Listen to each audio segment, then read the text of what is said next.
Chant 8.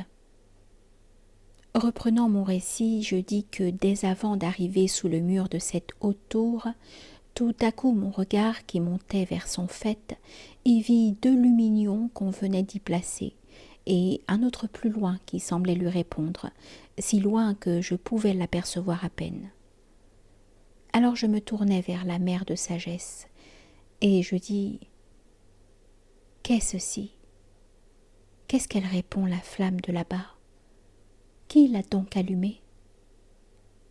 Elle répondit « Déjà sur les ondes crasseuses tu peux t'apercevoir celui que l'on attend, si tu perces des yeux la brume du marais. Jamais sans doute un arc n'a décoché la flèche plus vite et plus légère à travers les espaces que la petite nef que j'aperçus alors. Elle s'avançait droit vers nous sur l'eau du marécage, et un seul nautonnier tenait le gouvernail, qui criait « Je te tiens enfin, esprit félon !»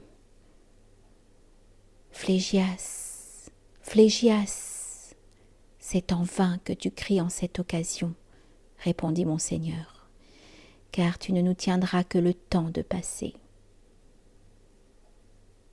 Alors comme celui qui s'aperçoit trop tard qu'on vient de le jouer et s'en afflige en vain, tel devint Phlégias, dévoré par sa rage. Mon guide cependant descendit dans la barque et m'y fit une place où je vins aussitôt, et ce ne fut qu'alors qu'elle parut chargée. Dès que mon guide et moi nous montâmes à bord, soudain l'antique esquif fendit et déplaça plus d'eau que jusqu'alors il n'a jamais chassé. Pendant que ce vaisseau glissait sur l'onde morte, un damné se dressa près de moi, plein de fange, disant « Qui donc es-tu, toi qui viens avant l'heure ?» Je répondis « Je viens, mais du moins je repars.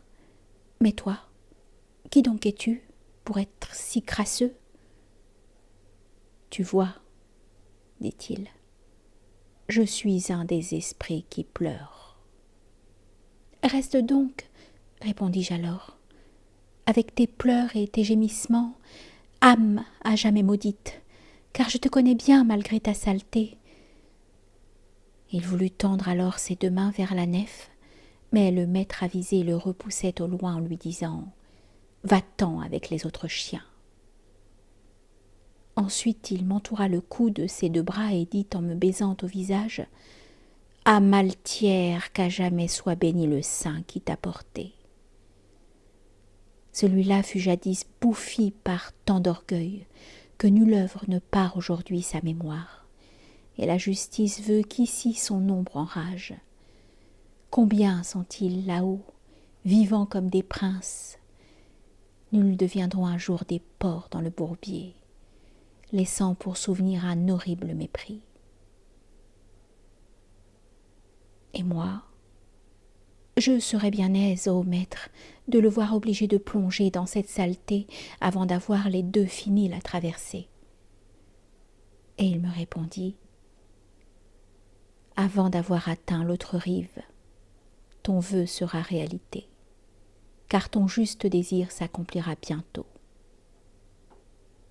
Quelques instants plus tard, je vis ceux de la boue prendre de cet esprit une telle vengeance que je ne cesse pas d'en remercier Dieu. Ils s'écriaient tous « Sus à Philippe Argenty !»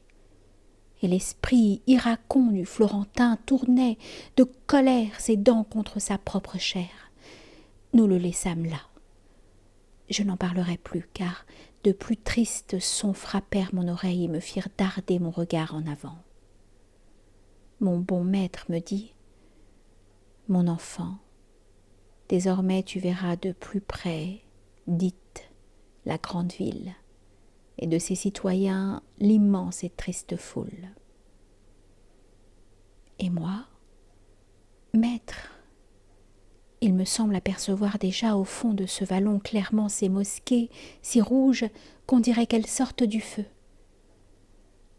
Alors il m'expliqua.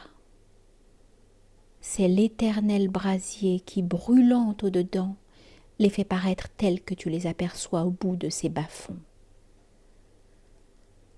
Nous parvînmes enfin au fond des grands fossés qui gardent partout la ville inconsolée, au pied des murs pareils aux blocs de fer forgé.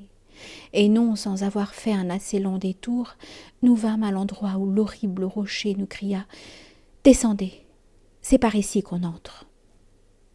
Sur les portes, je vis plus d'un millier d'esprits précipités du ciel, disant avec mépris « Qui donc est celui-ci qui, sans mourir lui-même au royaume des morts, entre comme chez lui ?» Mais mon sage docteur leur montra par des signes qu'il leur ferait savoir certaines choses à part. Ils réprimèrent donc un peu leur grand dépit et dirent « Viens toi seul et que l'autre s'en aille, puisqu'il eut le toupet d'entrer dans nos contrées. Qu'il refasse tout seul son voyage insensé, qu'il retourne s'il peut, car tu restes ici, toi, qui nous l'amena dans nos noires provinces. » Considère, lecteur, si je sentais le cœur me défaillir au son de ce maudit discours, car je pensais vraiment ne jamais revenir. « Ô mon cher guide, dis-je, ô toi qui par cette foi m'as rendu le courage et m'as toujours tiré des plus graves périls dressés à mon encontre, ne m'abandonne pas dans cette inquiétude, et s'il n'est pas permis de dépasser ce point, revenons tous les deux promptement sur nos traces. » Mais le sage Seigneur qui me guidait me dit « Courage, on ne saurait nous arrêter ici.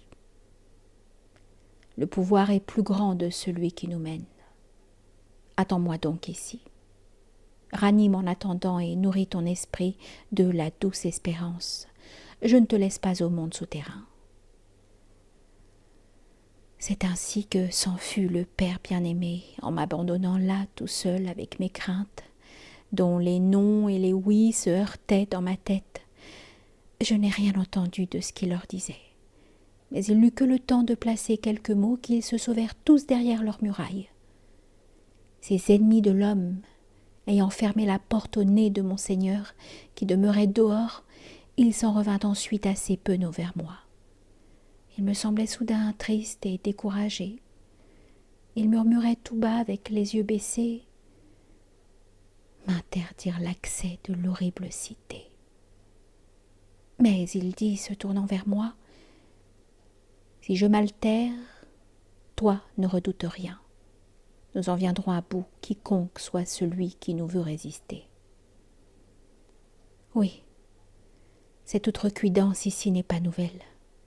Jadis ils l'ont usée aux portes moins secrètes, qui depuis ce jour-là perdirent leur serrure. C'est celle où tu lisais tantôt les lettres noires, mais telle est en deçà qui descend à l'instant et traverse déjà les cercles sans escorte, et tu verras s'ouvrir les portes de ce bourg.